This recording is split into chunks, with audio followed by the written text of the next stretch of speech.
What's up, board game people? I'm taking a short break from painting and trying to round up all the latest news from this week.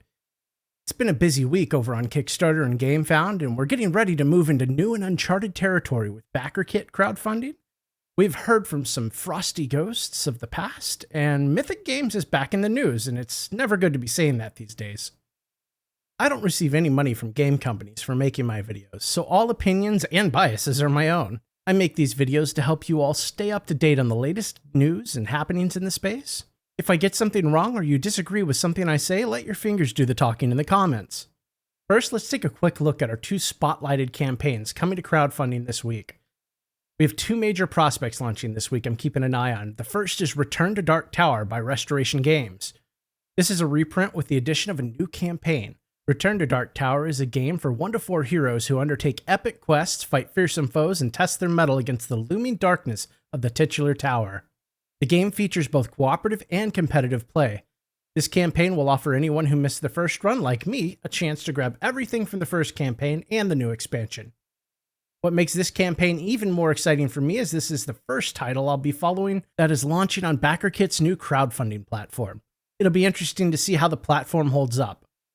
Euthia Torment of Resurrections by Dia Game is returning to Kickstarter this week with the backing of Steam-forged Games to push out a reprint of the original game, the Legendary box slightly repacked with even more goodness, and the combined Fierce Powers and Crawling Shadows expansion box. They're offering fewer SKUs in order to cut on production costs, so standees and miniatures will come in the core package and expansions. They simply haven't had enough demand for standees alone to justify the increased cost of producing a standee-only version. They're offering several free gifts to both new and returning backers, and they still have some surprises up their sleeve as well. You can sign up to be notified when the project goes live at the link in the video description below.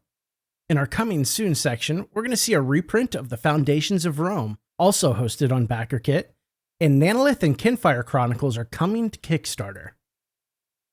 This week we saw the launch of the reprint for Burncycle from Chip Theory Games over on Gamefound. That project's been moving right along and blowing through the stretch goals. It's a super short campaign with only a few days left. You can check out my campaign guide linked in the video description for more information. We also finally got our eyes on Silver Coin Age of Monster Hunters, and it's even better than was expected. They've recently crossed the 100k mark and aren't looking back. With over 2 weeks left in the campaign, I'm sure there's still plenty of surprises in store, and the stretch goal unlocks just keep coming. They've already unlocked a new hero, new monsters, and even another scenario. The game is fairly priced, and it's one of the projects that I think you'll kick yourself for missing later. Check out the campaign guide I made for it in the video description. And without further ado, on to the news for this week. Dice Throne's Santa vs. Krampus finished their campaign with a bang this week, finishing at over $830,000. Their Santa's Workshop reveals brought us new minions such as Elphys, the Slay Team, new cards, and even new materials for some of those cards. The rejects will be printed on the new synth material that should be much more resistant to normal wear and bending. This project is due in backers' hands by Christmas, so if you backed, be on the lookout for the Pledge Manager in a few weeks. Don't procrastinate in getting it filled out either. A final bonus from the campaign is that they've made a $12,000 donation to Save the Children's Organization. Nova Aestas Renaissance has pushed out their Hiding in the Shadows update focusing on Sophia, Our Lady of the Shadows. Sophia has a choice of the Guild of Rogues or the Guild of Slayers as her advanced class. She comes with the usual rogue-like tools, and they're assuring backers that her role in the party is far enough apart from that of Altair that they shouldn't overlap. Her miniature looks great with tons of details, and this little lady is armed to the teeth. There are very few heroes remaining to be covered, so hopefully we'll get some solid production updates once they knock them out. Etherfields, oh Etherfields, how I long to see you. The delays on the US shipment of Etherfields continue, sadly. I was hoping to be marveling over the minis by now.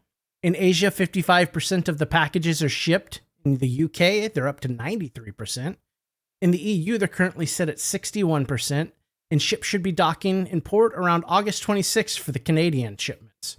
For the US, the ship in New Orleans is stuck in a traffic jam and should hit port on the 26th, with the ship heading to mobile docking around the 5th of August. The Mind MGMT reprint is finished and ready to ship. Sadly, the playing cards, which were not supposed to delay the project, have by a month. The new date that these nefarious cards might ship is August 20th, So hopefully shortly after that, we'll be getting games onto boats for their long float into backers' hands. Harrow County, their new game, has received a launch date of October 4th on Gamefound or Kickstarter. They aren't sure which yet. And they'll be at GenCon in Hall C demoing the game if you want to check it out. Let's break in real quick with the Warhammer pre-orders for this week before we hit our news flash for the week. Running through these quickly, we're seeing pre-orders go up for the Chaos Cultists at $45, the Dark Commune set for $50, the Chosen stomping in for $60, the Bonkers Warpsmith model for $38, and the Warp Forge with their Venomancer Crawler at $70. Finally, the big end of the group, pre-orders are available for the Leviathan Siege Dreadnought with Drill and Claw weapon for $80. Looks like the Chaos Army should be rounding out quite nicely soon. And now for a news flash! Mythic is still a shitty company! Fair warning, the soapbox is coming out again. Okay. In all fairness, Mythic being a crummy company isn't new news. What is the announcement this week that Mythic would like to almost double shipping for the majority of its darkest dungeon backers. Their newest update states that Wave 1 is ready to be shipped. It's sitting in a warehouse and waiting on you to pay. They provide the same sad story and graph from their Anastyr update a few weeks ago, and boo-hoo over how they've graciously subsidized over $1.2 million in shipping costs up until now. They even went as far as taking money from Red Hook in the amount of $100,000 to help cover the costs. But that and a tidy contribution from Mythic isn't enough. They would like all backers to contribute towards the shipping of their games. This would be all good and great if we hadn't already contributed. They make it sound like you're donating to your local community access TV channel or something, except now that channel's telling you that they need more money and you can't change the channel until you pay up. Mythic, in my case, is asking for another $63 on top of the $75 I've already paid for them to ship me the first wave of my game. But they aren't asking. In fact, they're demanding it. If you do not pay, your game will be held in the warehouse until they figure out what they're going to do with it. They might ship it to you when Wave 2 ships. They allude to that, but nowhere has it been put in writing that that is what they will factually do. In all likelihood, they'll eventually decide the cost of storing them in the warehouse is too high, and they'll resell your copy to someone else to get it out of there. Storage in factory warehouses is extremely expensive, often more so than the shipping. Oh, and if you're getting your game with Wave 2 because it was a language version, no worries, they have you covered, and yours will ship just fine. Yeah, right. This is simply extortion. They have your product, and if you want to see it alive, you'll pay more money. If you don't, who knows? Oh, and what's to keep them from coming back with their hands out and a sly smile on their face when it's time to ship Wave 2? Absolutely nothing. They can still extort you yet again when they're ready to ship it again. One of the big problems here is how they're treating their backers. There was never a sincere apology made. They're simply telling you how it is.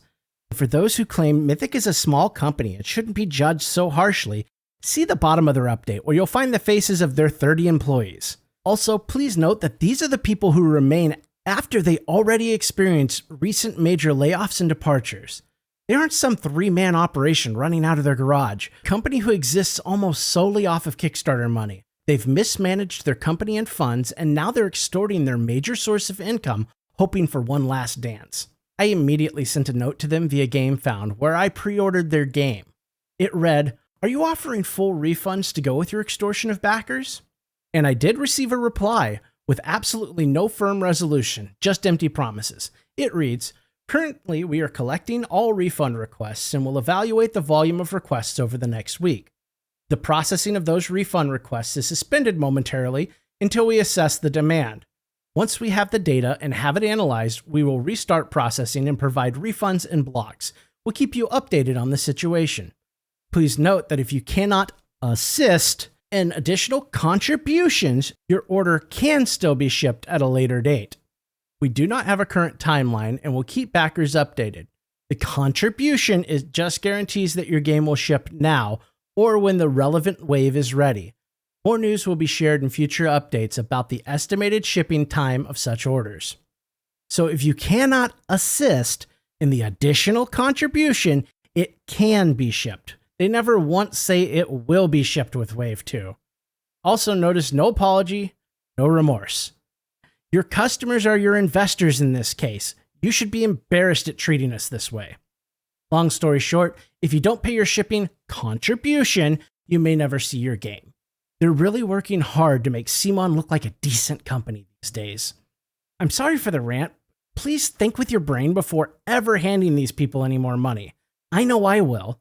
I would hate to see any of my viewers taken advantage of like this. So, happier news? Yes, please. Here's one. Kinfire Chronicles has announced their launch date, and the wait isn't too long now.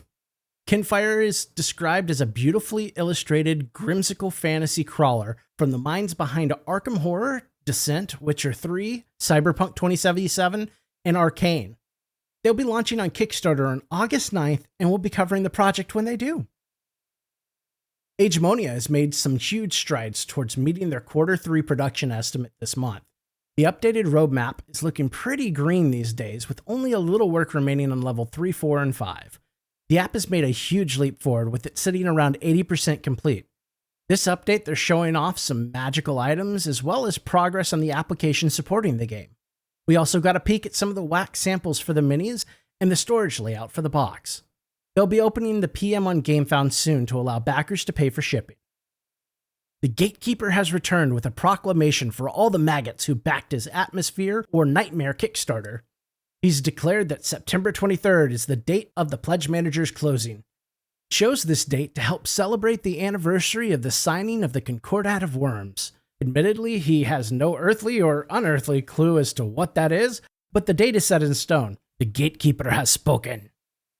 There was some interest in the chance of a late back for the Legendary Kingdoms book campaign that ended a short time ago. I've messaged the creator, and they're still working on the Pledge Manager for Backerkit. If you'd like to hop in and grab some of the books, you should message them and ask for an invitation to the Backerkit PM once they have it ready. It sounds like they'll be more than happy to add you to the list. I've started playing through the books, and I'm not ready to give a full review, but I will say that I'm loving them so far, and the writing is on par or above what I'd expected. Okay, let's take a little retail break. This week's releases are pretty thin. One that stuck out is Descent Legends of the Dark, The Raiders of Blood. This is a book set in the realm of Terranoth, telling of some of the events surrounding the board game. I haven't ever had a chance to read any of the Descent books, and I wonder how they are. Maybe I'll have to grab one and check it out. Fantasy Flight has announced the Cosmic Odyssey expansion for Cosmic Encounter. Cosmic Odyssey is a massive expansion, bigger than anything cosmic that came before it, aside from the base game, of course. It packs enough wallop to enhance your wild and wonderful space shenanigans for countless games to come. This expansion hit the market on July 22nd, so if you're interested, you can grab it now. The last bit of retail news is a big one for Star Wars Legion fans. During Mini-Stravaganza, Atomic Mass Games announced that Asajj Ventress and Ashoka Tano are joining Legion in Q2 of 2023. Ashoka Tano will be available in Q2 as a Resistance model, and a later date in a younger form as a Republic model. Now excuse me while I go build a Resistance army. Asajj Ventress will be made available as a Separatist operative. Harakiri, Blades of Honor has announced the last add-on that will be added to the Pledge Manager. They will be offering a washed miniatures package for each of the pledge levels. The wash looks fantastic in the miniatures, but it runs at a bit of a steep price. I plan to paint these myself, so I won't be opting for it. But even at the high price offered, if I wasn't planning on painting the minis, I would seriously consider it. This update, they've given us a good look at the resin masters for the miniatures and shown off the metal coins, which look quite unique. The rest of the update is packed full of gameplay information centering around skills and the adventure travel events. Check it out at the link in the video description. Escape from Stalingrad Z's weekly update went over Dasha's character bio. They've been working on character bios and wanted to share one. There will be a DLC mini-campaign to play with the release of the game that plays through Dasha's origin story. Neat idea, and I'm always down for more content. When Mythic isn't making waves, they're still trying to work on games. This week, they're showing off the new player dashboards for Anastyr. The new dashboards are far less cluttered, and the hit and fury points have been moved to separate universal dials.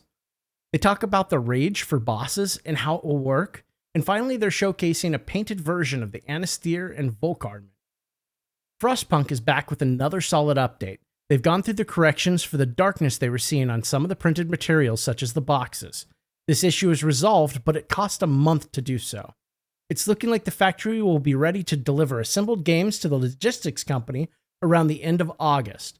Language versions are delayed until the end of September. Hopefully, this is the last hurdle they need to clear, and next month we'll have word of them getting ready to ship.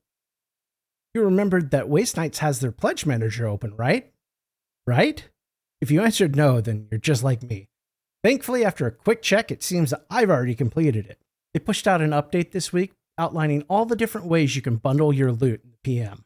Late pledging is also available, and you can still grab everything from the expansion and the second edition of the game. Any freebies that you were supposed to get will be added to your pledge in the future. Marvel Zombies is back to rub it in our face that they are perpetually having a cheat day. In fact, they have so many pizza boxes laying around the office, that's what they're shipping your rewards in. Okay, I might have skimmed over the update, but that's what I took from it.